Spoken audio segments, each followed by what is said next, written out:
am internet Thiès Info ñu ngi leen di ziar bu baax a baax j'espère que yéen a ngi ci jàmm mu ngi noonu nag à chaque fois rek chaque mardi ñuy honorer li nga xamante ne si mooy suñu rendez-vous ak yéen ni ngeen ko xamee chaque mardi rek dañu ànd ak ki nga xamante ne si mooy professeur Niang di waxtaanee li nga xamante ne si mooy jeu politique fii ci Thiès Info lay xewee chaque mardi ma bàyyi monsieur Niang mu nuyoo laata maa ñëw ak yéen ci li nga xamante ne si mooy actualité géopolitique bi ñu leen indil tey jii monsieur Niang. waaw asalaamaaleykum Asou asalaamaaleykum.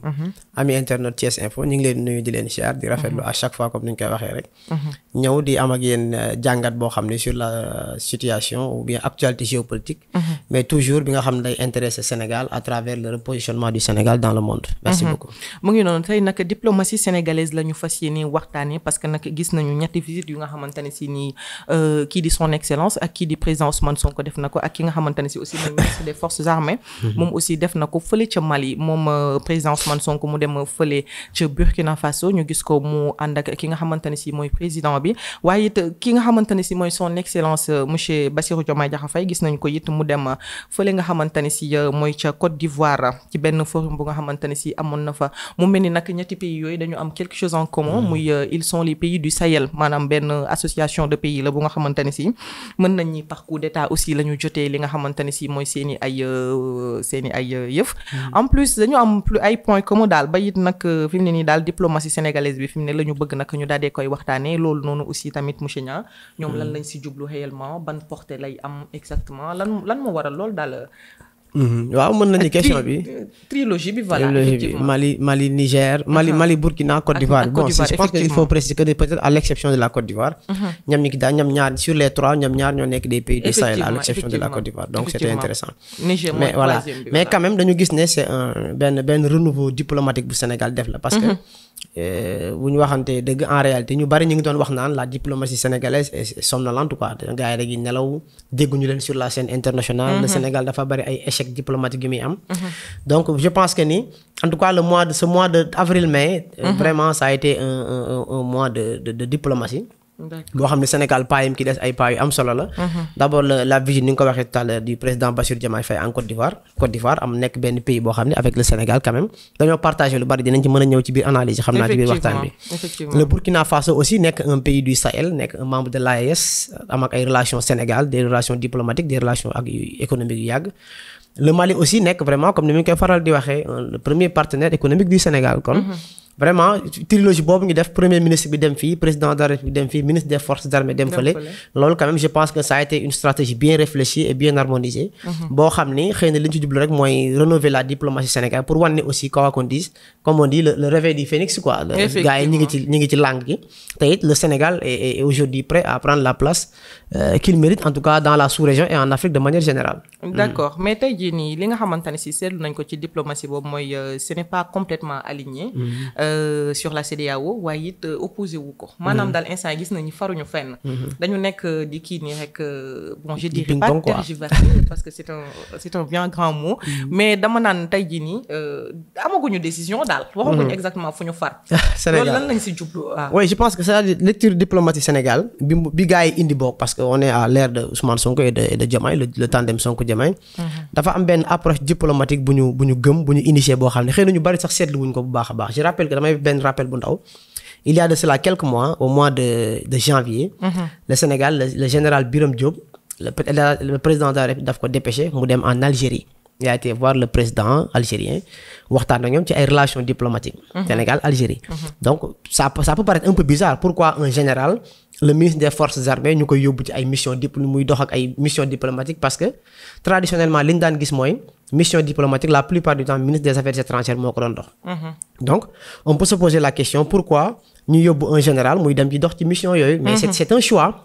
que le Sénégal lu mu bëgg a wane ak lu mu bëgg a gis deuxième bi mooy le général Birame Diop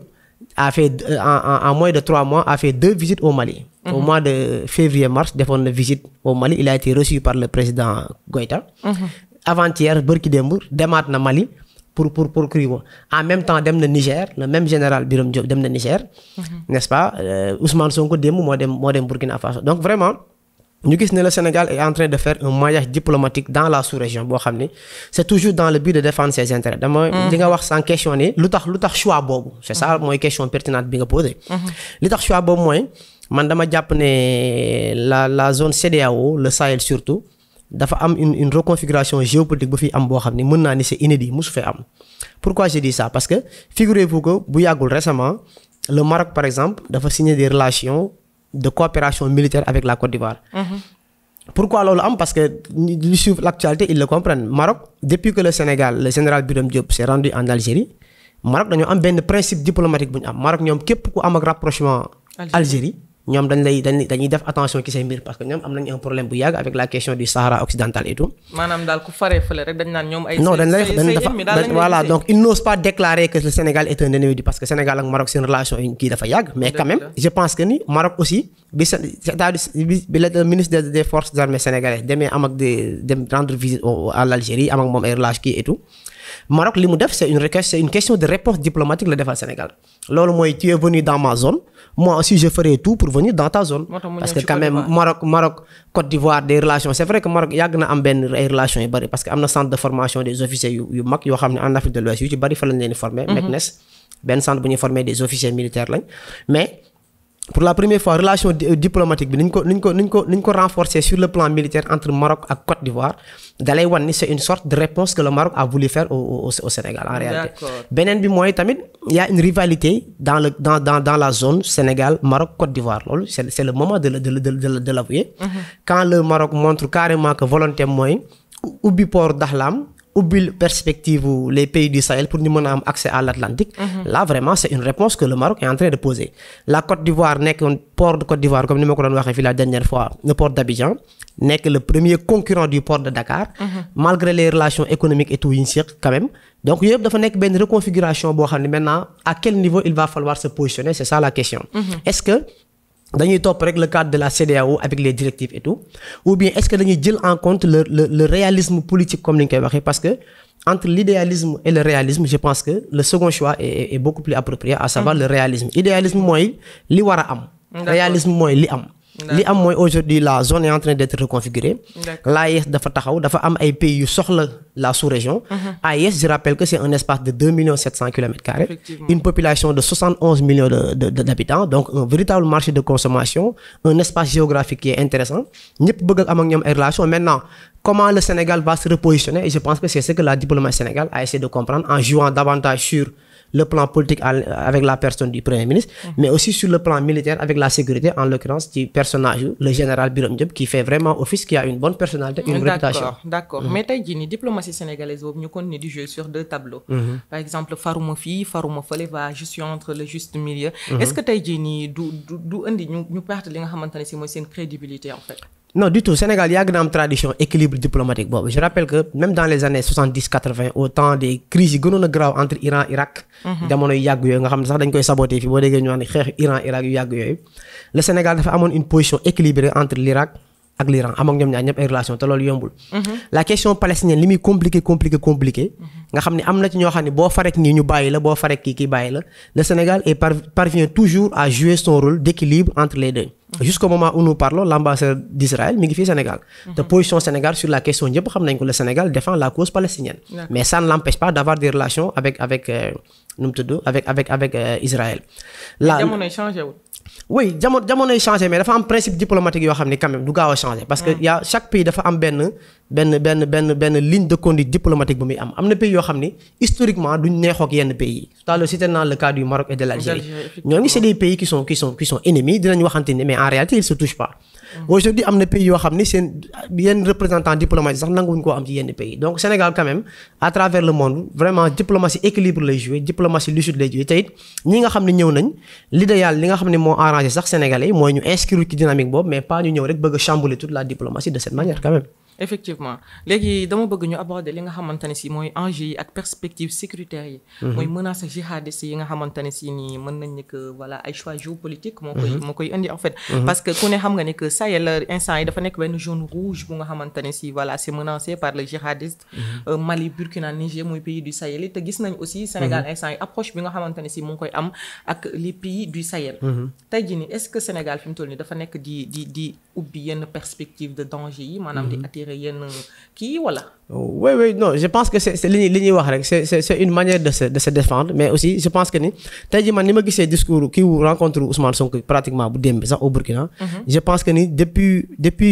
qu'ils sont arrivés au pouvoir la meilleure sortie diplomatique bi Sénégal def bu démb bi la mooy bi Sonko demee Burkina ak discours bi ni mu ko waxee et tout accord bi nga xam ne le Sénégal se montre prêt à accompagner les pays de l'AES dans le cadre de la sécurité parce que dafa am yoo xam ne aujourd'hui ñëpp ñoo ko bokk parce que question AES CEDEAO Sahel bi sécurité et tout c'est lié c'est toujours benn question de danger économique une question de danger sécuritaire aujourd'hui sur la question de terrorisme li nga laaj tout à l'heure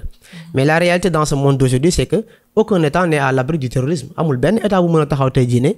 mën nga am nga sa sécurité bu doy boo xam ne yow mën nga mucc ci terrorisme parce que facette du terrorisme am sax léegi dafa bari est-ce que réellement c'est du terrorisme islamiste la wala est-ce que c'est du banditisme organisé wala est-ce que li ñuy wax crime organisé la et tout donc je pense que ne sax ku xool li fiy xew dans la zone sahélienne da ngay xam ni ce n'est pas ce qu'on appelle le terrorisme islamique yi ñu daan gis dans les pays ay yenn Proche-Orient wala yenn pays asiatiques et tout ce qui est en train de se passer fii dans la zone sahélienne mais c'est une tentative de déstabilisation c'est du banditisme organisé ay crimes organisés yoo xam ne c'est des réseaux yu ñu bëgg a créer en termes de trafic d'organes trafic de drogue trafic d'économie illicite etc ce qu'on appelle les flux financiers illicites donc il y a beaucoup d'enjeux économiques yoo xam ne qui sont venus se greffer aux problèmes politiques yi xew la vulnérabilité des États et puis mouvement terroriste yi am benn terreau tamit terreau bi mooy à chaque fois da nga gis ay États yi aussi am responsabilité mooy sécurité bi waroon a am ak politique de développement décentralisé yi ñu waroon def seen pays mënuñu ko am si on prend l'exemple du Mali pourquoi le Nord Mali nekk benn mouvement terroriste mais le Nord Mali pratiquement est délaissé par l'État malien avec 1 million et quelques de kilomètres carrés ils n'ont pas les moyens de sécuriser la zone vous allez au Niger c'est pratiquement 1 million et quelques de kilomètres carrés ils n'ont pas les moyens de sécuriser toute la zone maintenant ci poche yooyu nga xam ne c'est des régions ou territoires marginalisés sous-développés ci la mouvement terroriste yi jaar créer ay fractions et maintenant ils font des menaces sur les autres pays Sénégal boo xoolee tout à l'heure récemment affaire Jeune Afrique boobu avec li ñu waxoon ne Sénégal risque d'être attaqué et tout mu créé woon benn bruit mais en réalité loolu sax bu ñu xoolee bu baax ki ko wax dañoo créé bruit rek mais ki ko wax c'est benn centre de recherche la Timbuktu te ki ko dirigé c'est Bakary Samb c'est un Sénégalais. D'accord. Jeune Afrique n'a fait que reprendre l'article mu indi benn problème mais aujourd'hui aucun État n'est à l'abri du terrorisme vraiment. léegi terrorisme boobu tey jii nii ñaanuñ ko yàlla mais bu fi duggoon tey jii est-ce que gars yi ñu ngi bàyyi xel loolu noonu yenn attaques yi jéem a renforcer sécurité bi ci frontières yi je sais pas. wala parce que aussi tamit Sénégal pour nga dugg fii nécessité wu yenn kii yu bari yi daal. yenn affaires yu bari yi papier yeeg yenn identification. contrôle bi et tout contrôle voilà. est-ce que tey jii nii ñu jéem a renforcer foofu noonu parce que tamit gouverner c'est prévoir benn ministre moo ko waxoon ci yéen j'espère que ñu ngi prévoir yenn situation yooyu noonu pour que mu bañ a am oui et là je pense que c'est logique de prévention ku déggul démb le président Ousmane Sonko li mu waxee avec le général Burkina le président burkinabé Ibrahima Traoré volet bi li fi ñu gën a mettre l'accent c'est sur le volet de la sécurité beneen bi mooy li ma wax tout à l'heure bu ñu gisee le Sénégal de plus en plus sa touche diplomatique dans la sous-région mu nekk une touche diplomatique militaire avec le général Birame Diop bi ma la gisal ne la wax naa leen dem na Algérie dem na Mauritanie dem na Mali dem na Niger Burkina Faso rek la demul te Burkina premier ministre Sénégal moo fa dem donc mooy li ma la wax ne Sénégal xam nañ ni premier enjeu diplomatique gu sous-région bi c'est la sécurité d'abord parce que quand même dañuy wax ni même dans la classification des priorités sans la sécurité maintenant amul benn perspective de développement bu mën a jàll sans sécurité maintenant ci loolu Sénégal ban pré kii la ci am aujourd'hui le discours de Ousmane Sonko démb boo ko dégloo bu baax sax da ngay xam ni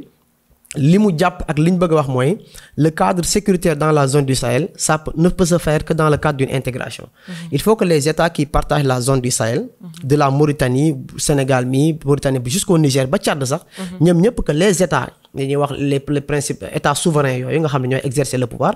ñu am ay relations militaires des relations économiques communes parce que dafa am lu ñuy wax les ambiguïtés constructives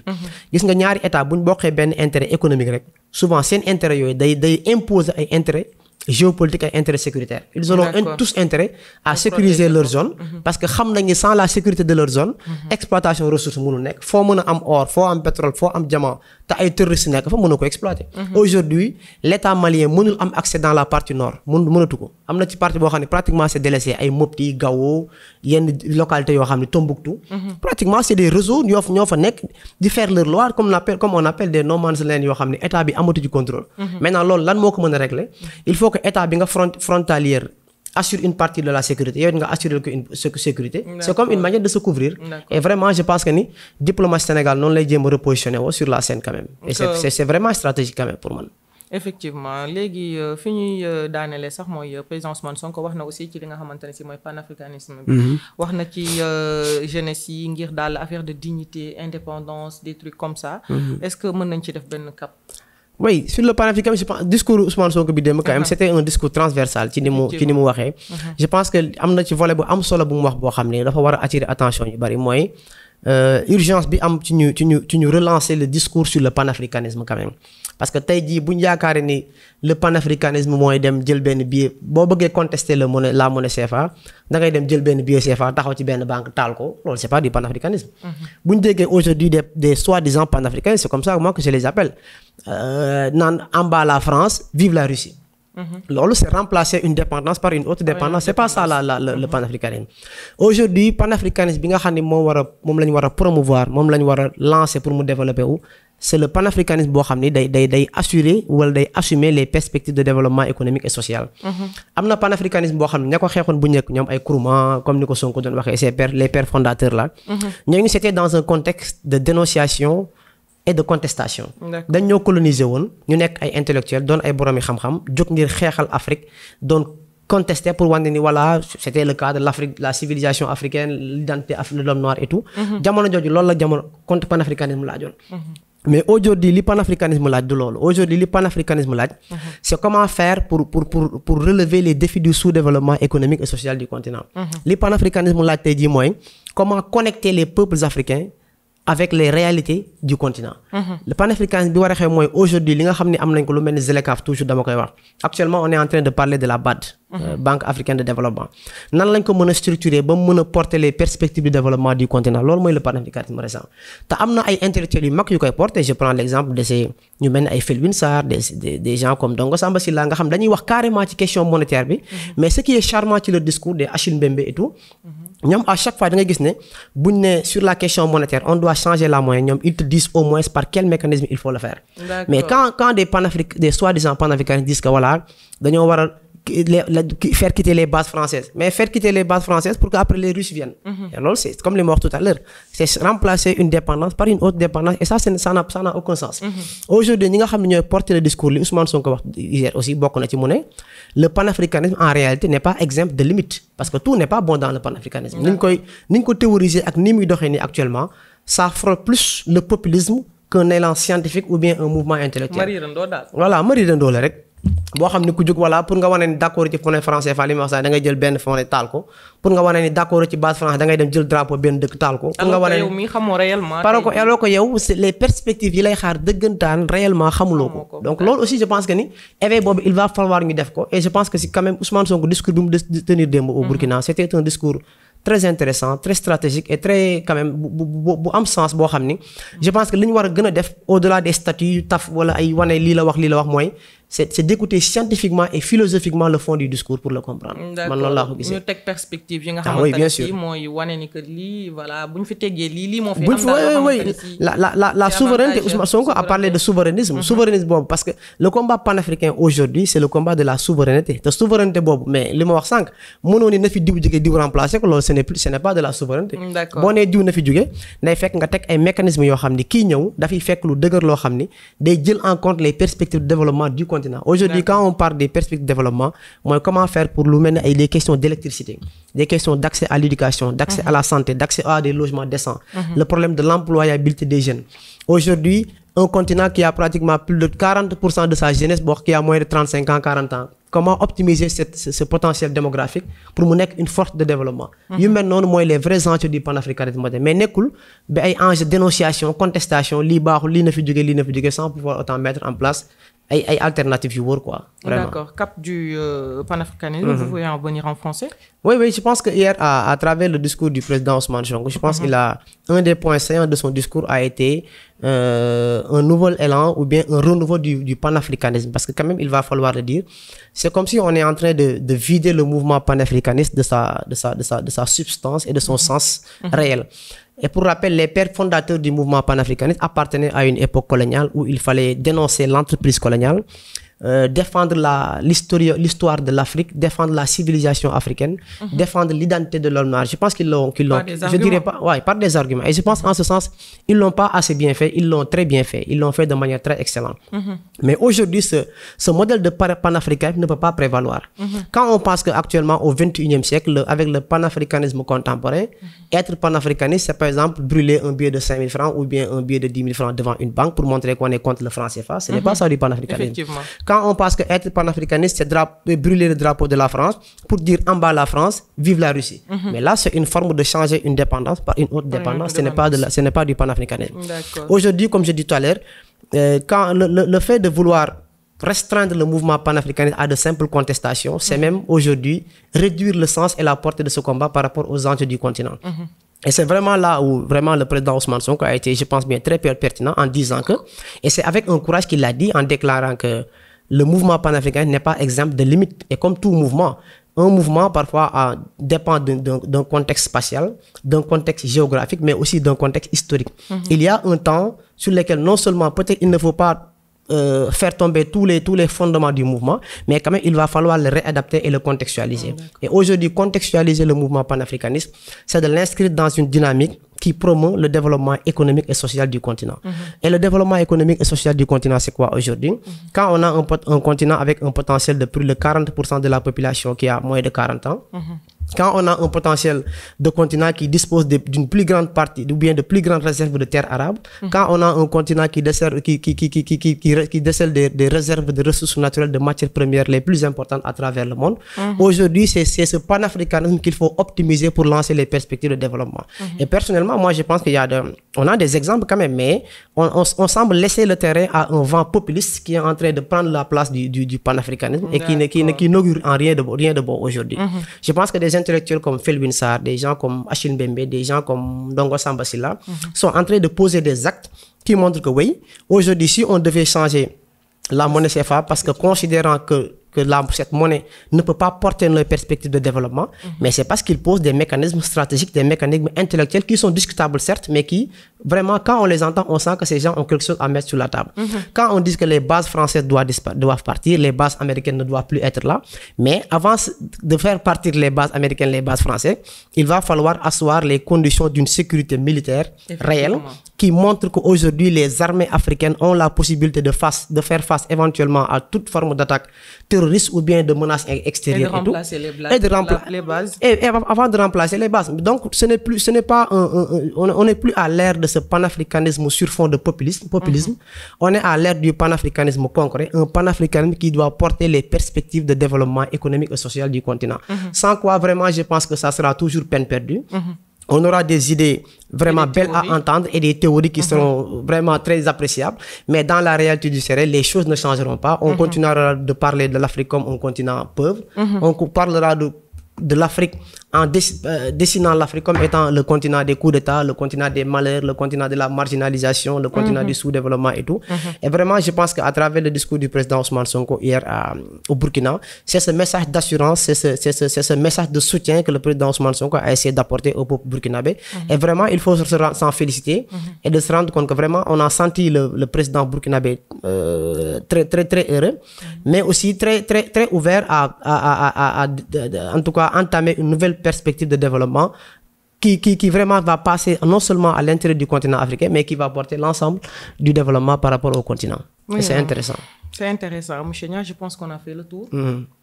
Votre dernier mot. Voilà, donc remercier nos amis techniciennes, donc Kanasatou, mademoiselle et tout le monde, vraiment, nous sommes sant bu baax di yax ñaale beneen mardi inchallah pour ñu gën a waxtaan ci débat yi. Inch'Allah, merci beaucoup monsieur Niang, c'est un plaisir comme d'habitude mu ngi noonu monsieur Niang la woon à l'antenne, vous l'avez suivi waxtaanee nañ li nga xamante ne si mooy géopolitique mais li nga xamante ne si mooy actualité trigonie bi nga xamante ne si nii wala trilogie bi nga xamante ne si gis nañ ni que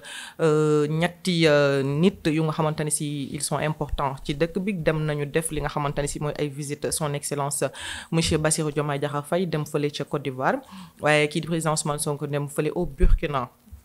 gis nañu aussi tamit ki nga xamante ne si mooy ministre des forces armées moom it mu daal di amal ab visite bu am solo loolu aussi waxtaanee nañ ko je pense que vous avez suivi mu ngi nii rek lay demee à chaque fois rek chaque mardi dañuy ànd ak monsieur Niang di waxtaanee li nga xamante ne si mooy géopolitique mais aussi li nga xamante ne si moo ñeel intérêt Sénégal ak li nga xamante ne si mooy répercussions yi mën a am ci Sénégal ak avancées yeeg retombées yeeg yu ni mel daal à chaque mardi rek lay doon bu leen di manqué li nga xamante ne si mooy rendez-vous bi di remercier bu baax a baax Kanasatou ak Debo ñoo nekkoon ci technique bi remercier équipe technique ci Info bi yëpp mais yéen ñi nga xamante ne si yéenay ànd ak ñun chaque fois rek ci fenêtre géopolitique ñu ngi leen di remercier bu baax a baax di leen jox daje mardi prochain incha allah d'ici là portez-vous bien et bonne suite de programme sur Thiès Info.